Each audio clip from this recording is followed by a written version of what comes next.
We are live. Welcome everyone to the Melanin Initiative. I am Geraldine Florimo, and I am joined by my two wonderful co-hosts, Alicia and Kimberly. In healthcare, there's often too much information and not enough time. Here at the Melanin Initiative, we avoid TMI by breaking things down into language that you can understand. We create a safe space for you to ask your questions and share our nursing perspective without taking too much of your time.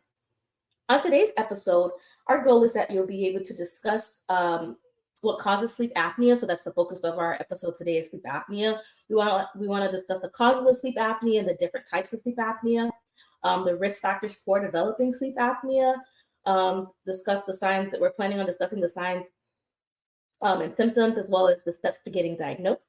And we also are going to discuss the different treatment options that we can use for sleep apnea.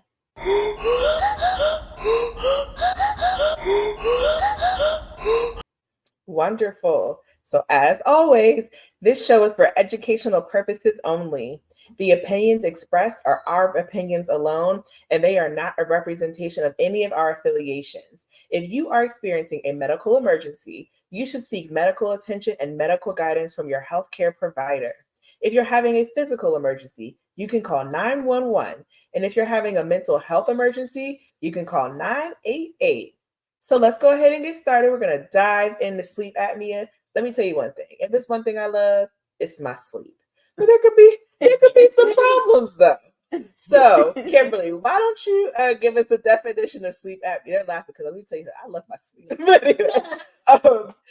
Kimberly, tell us, what is sleep apnea and what can we expect with this? So I like that you brought that up. So first of all, we made Geraldine say her name that way because it's beautiful. Yes. Thank you. And I worked night shift for 10 years. So if there's one thing I know, it's how to sleep through anything.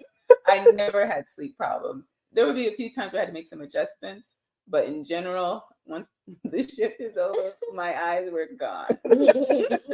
So yeah, so we treat sleep apnea very commonly. Unfortunately, it is quite common, but easily treatable. Yes. This is a great topic where you can really do something about it and feel immediate results, actually. Mm-hmm. Yeah. So sleep apnea is basically when your body stops breathing for 20 seconds or longer over and over and over and over and over. And so plenty of times I have suspected someone has it. I just stand there and watch them breathing, and it will, they'll have normal breathing or they snore, and then it would just be silent. And still silent, and still silent, no chest movement, and then Yep. Telltale sign. Then a few breaths that are normal, and then we go back into that decline. And that's the whole time they're sleeping, every single night, every day of the week, no matter where they're located. If you're watching us on YouTube, our channel is the Melanin Initiative. You'll see we put up two pictures side by side, so you can easily see the difference between someone who does not have sleep apnea and someone who does. We want to draw your attention to those blue arrows that are supposed to represent oxygen flow and how it enters through the nose or the mouth and all the way down your pharynx and into your lungs. If you're not watching, basically what happens is, say you're listening right now, your tongue is low. And you can basically stick your finger back there. But once we go to sleep, especially when we put our head back, that tongue closes off that hair, that opening, and then air can't pass through. And that's where that turbulent, rough sound of the snoring comes in. And that leads to the problems that we're going to be talking about today. So not only will your nurses do an assessment, but your dentist is your friend. When they go into your mouth, they're not just looking at your teeth and your gums, they're looking at the entire oral cavity. And they're part of what we consider your primary care team. They specialize in your oral health.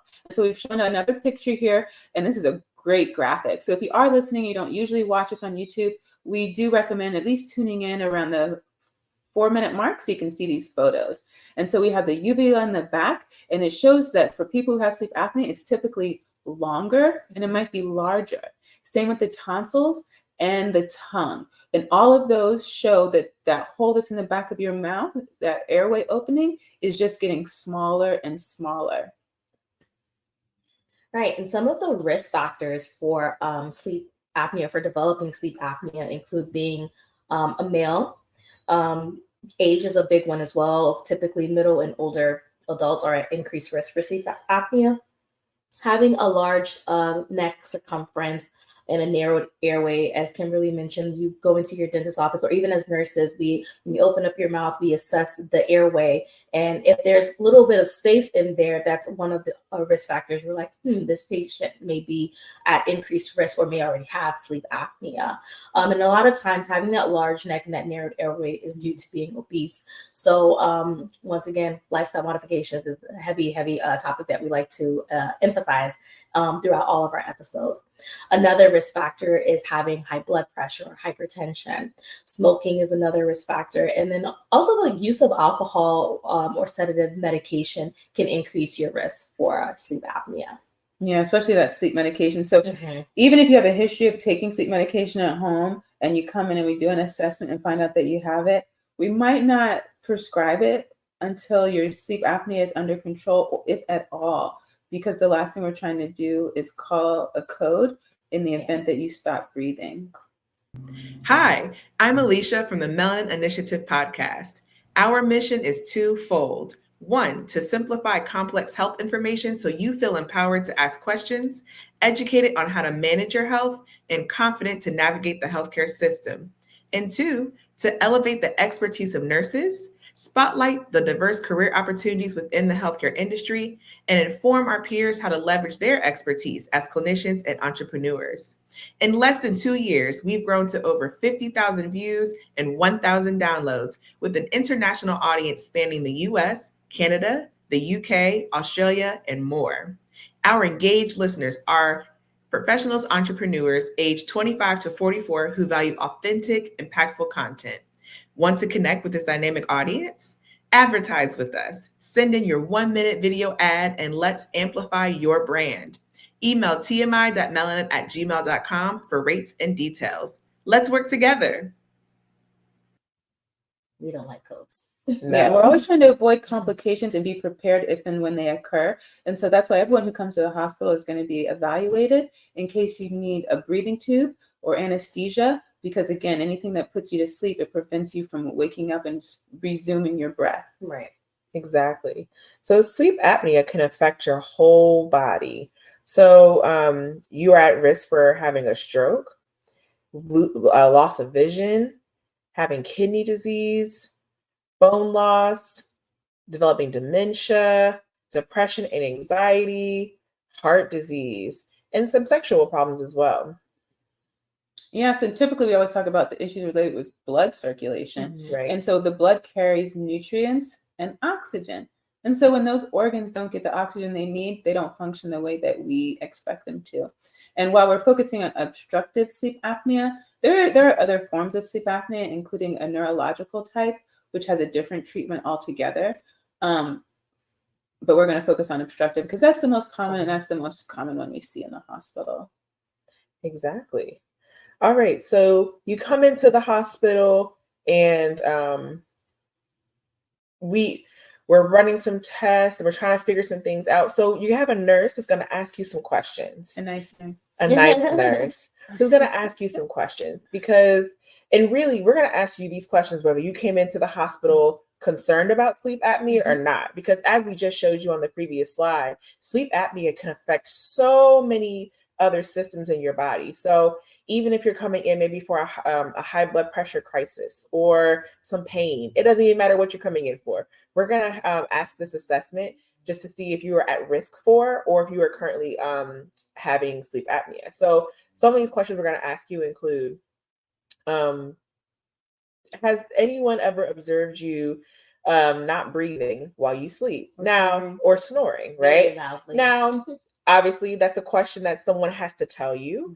You may not know the answer to that, but that goes back to one, we always advocate that you have a support person with you at the bedside. So maybe, they've never witnessed you sleeping, but they could, moving forward, maybe if you took a nap at their house, or maybe, you need to have a sleepover. I don't know, but a support person could help answer some of these questions for you. So one, like I said, have you been observed sleeping, or do you snore? And it's not just like a little roar snore. It's one of those like loud, we can hear you through the building snore. Like, I mean, it's those loud, obnoxious snores.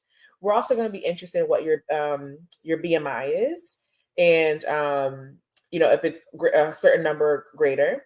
We're going to also be interested in the width of your neck and how large your neck is. Once again, larger neck, narrow airways, harder for air to get through. So those are the kind of questions we're going to ask you, regardless of what you're coming into the hospital for. And once again, it's to just, are you at risk for developing sleep apnea? And it's not only in the hospital setting. As I work in primary care, we also ask those same questions when patients come in to assess those risks, even if they didn't come in, once again, for sleep apnea. If they have high blood pressure, or even if it's an incidental finding of high blood pressure, it leads us to want to further investigate what's going on with the patient. So we ask those same questions in the primary care setting as well. So this is this is one of those times where you may be thinking, why are they asking me this? This has nothing to do with why I'm here. But it goes back to, this affects so many other parts of your body. It is so important. I promise you, we're not asking you questions just to ask you. We also have other things you could be doing with their time, but we're asking you because it's important, right? Trust me. If we're asking you, we want to know the answer. Okay, it's necessary. So those questions Alicia was going through is an assessment called Stop Bang, and basically we want to know: has anyone ever told you that you stop breathing or snore in your sleep? So if you don't have a support person, you can record yourself, and while you're in the hospital, your nurse will be observing you. So if they come back and tell you, believe them. Okay. And then we're going to take a measuring tape and measure the circumference of your neck. We're going to write that down. We're getting your weight for a number of reasons, but we do use that to calculate your BMI. We're going to ask you, when you wake up, do you ever feel tired or sleepy throughout the day? Because all that time that you stop breathing, your body's not getting oxygen, especially your brain. And so really, when you're not really sleeping, because every time that 20 seconds or so hits, your brain is waking you up. So you physically might not wake up to the point that like, oh, I'm in the room, it's 12 o'clock. Your body keeps waking up. So in the daytime, it's exhausted. There's a number of reasons you could be exhausted, but that is one, particularly if you have sleep apnea. If you've ever been treated or diagnosed for high blood pressure, is also one of the questions in that assessment. So every time you come, we're going to ask you. That's the other part, right? We're going to ask you. So you've got, because it can change. Right. It can change, right? We gain weight, we lose weight, things can happen in life. So you've gone to the hospital, unrelated, we have diagnosed you with sleep apnea, or we're concerned that you have sleep apnea. So one thing we may suggest you do is a sleep study. We love studies. We will if we suspect that you have sleep apnea, we are definitely going to send you off to a specialist to get a sleep study. I do want to point out with sleep studies, it's not only done in, like, a lot of times sleep studies are done in the hospital, but there's also the option to do an at-home sleep study where, depending on your insurance and things like that, where you get set up, you have to go to your primary care provider to have this done, but they order the at-home sleep study. You contact the company that does the sleep study. They send you the kit, and they explain to you how to use it. And basically, you hook yourself up to the monitor, and you don't have to go into the hospital to do it. You do this at home. It monitors you and records your breathing and everything as you sleep. And then it's sending the information to a doctor that basically reviews everything. And then from there, they can either diagnose you with sleep apnea or rule it out. Right. Exactly. It might not even be that at all. Exactly. And that doctor is called a pulmonologist, and they specialize in the lung diseases of the lung. And so if you do get diagnosed, you'll continue to follow up with them and continue to see primary care. And one thing I have heard of, I love the home sleep study because you're going to be in a comfortable environment. You're more likely to sleep like you normally do. So we get a much better evaluation than if you're in a cold, dark, strange place. You might not sleep the whole night. And so the assessment, it's still sufficient, but we just get better outcomes. But I've heard patients say they had to wait like 3 months for that. Right. And the last thing we want to do is wait. Yeah. Right. So you get the sleep study and you are diagnosed with sleep apnea. So what comes next is treatment. So everybody's favorite lifestyle modifications. We're gonna stress lifestyle modifications throughout many of our episodes this season. Treating that high blood pressure, getting that blood pressure down by either reducing your sodium intake, getting that regular exercise. Weight loss is a huge one. A lot of times that can definitely decrease your risk or help with the management of your sleep apnea. Smoking cessation. And those are the main.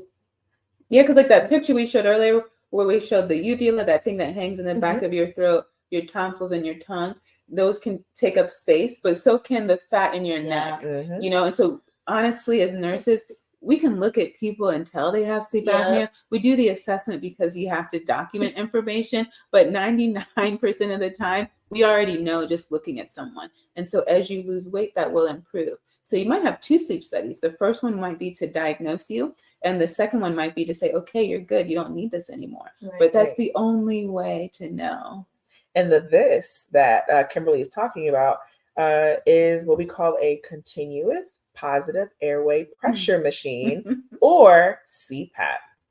So, what's a CPAP machine, Kimberly? So this is just a basic picture of the components of a CPAP. CPAP being the most commonly used term, a mask. So you have the mask. So if you're not watching, we've put up a picture of a CPAP mask, which is like a plastic device apparatus that goes over the nose and mouth, and then there's straps that go around your head. That'll be hooked up to some tubing that leads to a box. That box, usually, most of the ones I've seen, you always have to put some water in there. And then that box is hooked to a cord that's hooked to the wall because you do plug it in.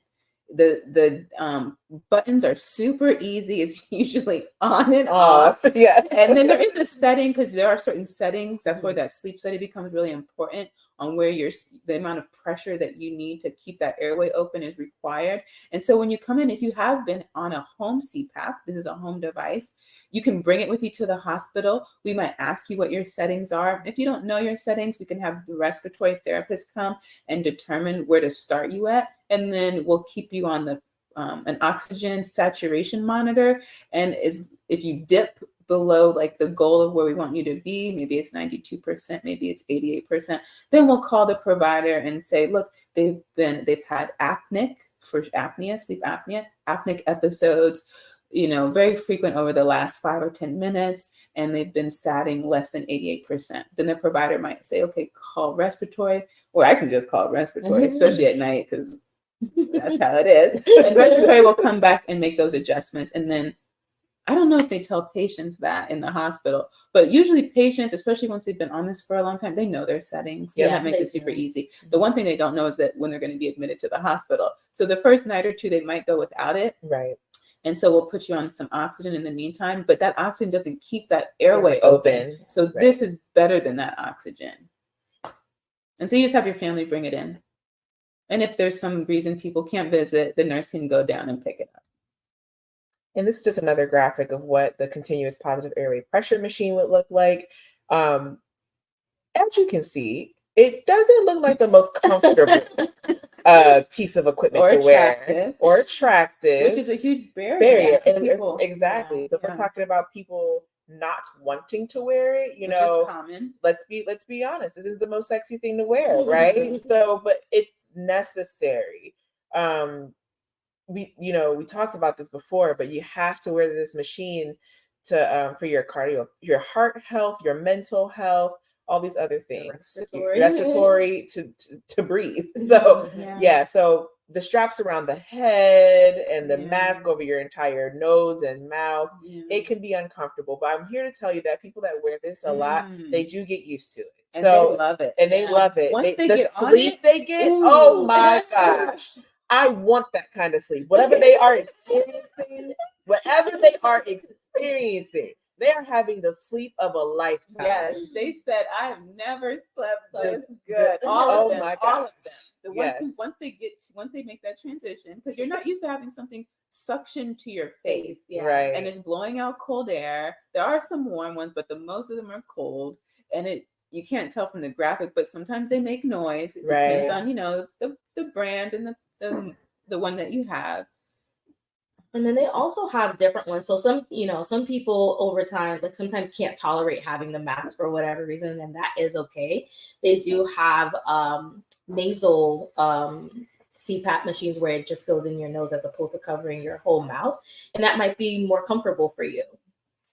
And this, we have a graphic on the screen now that kind of shows what that would look like. So this is more of a nasal prong approach where it goes just into the nostrils and it doesn't cover your entire mouth. It's still strapped to your head, but you may find this a little more comfortable. And you can still drink and take your medications and talk and get kisses before bed. This is another version. So that's what it looks like. We've included some people of different ages because we want to emphasize that it can happen to anyone at any age. Yeah.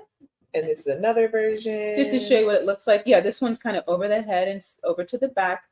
So many options now. Yeah. You can even pick them up in store. Yeah. And then we also want to show you here.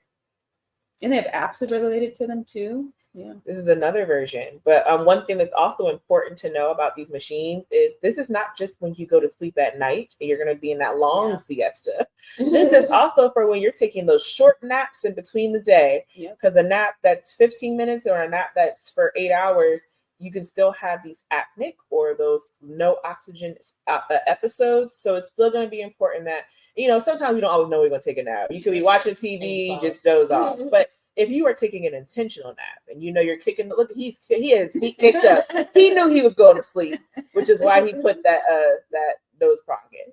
And he looks pretty comfortable. And he looks very comfortable. He's getting good rest. Exactly. All right. Ooh, hypnosis. Did you want to talk about hypnosis, Kimberly? Yeah, well, you know, so we have conventional or Western medicine, which is all these prescriptions people don't want to take. And then we also have Eastern medicine, or what we call complementary medicine, which can be used in addition to, and some people choose to only use that one.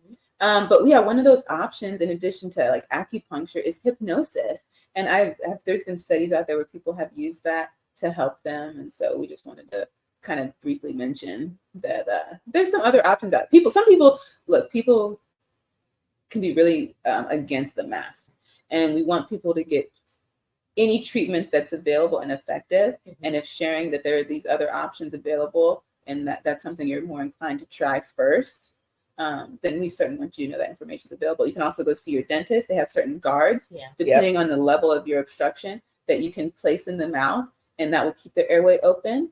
So yeah, there's lots of options out there, but just keep in mind that every night that you're not being treated, you're losing some function of your body that you might not be able to get back. And one of the long-term complications that you're never going to know about is that lack of oxygen to the brain over decades. This is decades, right? And so now you're coming to the hospital, you're in your 70s, your 80s, maybe your 90s. And after all that time of not getting oxygen, now you have, one of you mentioned earlier, dementia. Oh yeah, dementia, right? And then so you're coming in confused, your family hasn't been able to control you. And we do a lot of testing and find out that it's related to lack of oxygen over decades. And at this point, you're not getting that function back. And so actually you're not even participating in care. Whoever brought you to the hospital is the one that we're going to have all the questions answered and to determine how to move forward. And that might mean not going back to your home with your loved ones. Absolutely. All right. So today we discussed a lot about this topic, sleep apnea. We talked about what causes sleep apnea, the different types, the risk factors for developing sleep apnea, such as age and blood pressure and obesity, things like that. And then also we discussed the steps to getting diagnosed. And as we also discussed the treatment options that are available. And just poor quality of life, right? Yeah, if you're not sleeping every single day over time, right? You think you've tried everything, you know? The fatigue, anxiety, depression, you know, it could just go down so many avenues. So. Yeah, certainly you're going to be in a bad mood. Right. And yeah, it's a real conversation, right? Because it can definitely interfere with, you know, intimacy. Right. And so I'm sure your partner, you know, they've been dealing with the snoring, right? Right. So they're probably open to trying something else, especially if it's going to save your life. Exactly. So as always, you can email us your questions or show ideas at tmi.melanin@gmail.com. Be sure to subscribe to our YouTube channel and follow us on Instagram, TikTok, and Facebook. Please share the show with your friends, rate our Apple Podcasts and Spotify, and leave a comment, as this helps us get the information out there, and it helps us get more support for our show. You can find us. You can find our social media links and a list of resources related to our conversation today in the description box. Also, we release an episode weekly on Tuesdays, TMI Tuesdays at 10 a.m. on YouTube and all of your favorite podcast apps. Follow us, like, and share our content with all of your friends. Thank you very much for watching. Thank you, everyone.